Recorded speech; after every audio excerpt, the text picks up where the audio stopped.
Bangladesh CNG autorickshaw হালকাযান পরিবহন শ্রমিক federation Chittagong Bayezid থানা কমিটির উদ্যোগে এক আলোচনা সভা অনুষ্ঠিত হয়েছে।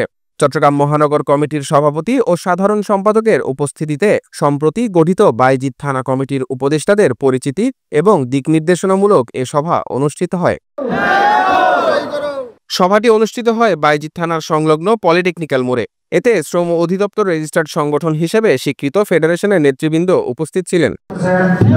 সভায় উপস্থিত ছিলেন মোহাম্মদ খোকন, যুগ্ম সাধারণ সম্পাদক, সহকারী সাধারণ সম্পাদক মোহাম্মদ শিপন, সভাপতি মোহাম্মদ মঈন সরকার। সভায় শ্রমিকদের ঐক্য, অধিকার আদায় এবং সংগঠনকে শক্তিশালী করার বিষয়ে বিস্তারিত আলোচনা হয়।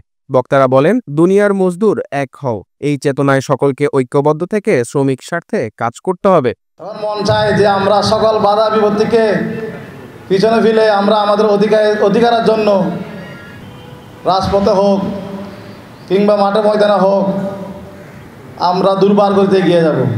আমরা চাই ওদেরকে বিরক্ত ঘটনা করব। আপনারা যেখানে আছেন না কেন সবাই একত্রভাবে থাকবেন।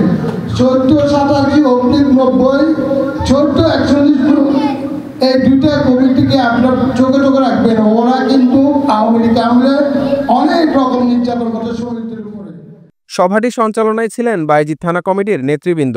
আয়োজনটি শ্রমিকদের মাঝে ব্যাপক সাড়া ফেলে এবং ভবিষ্যতে এমন আরও কার্যক্রম চলমান রাখার প্রত্যয় ব্যক্ত করা হয়। Desk news, Bangladhara, Chittagong.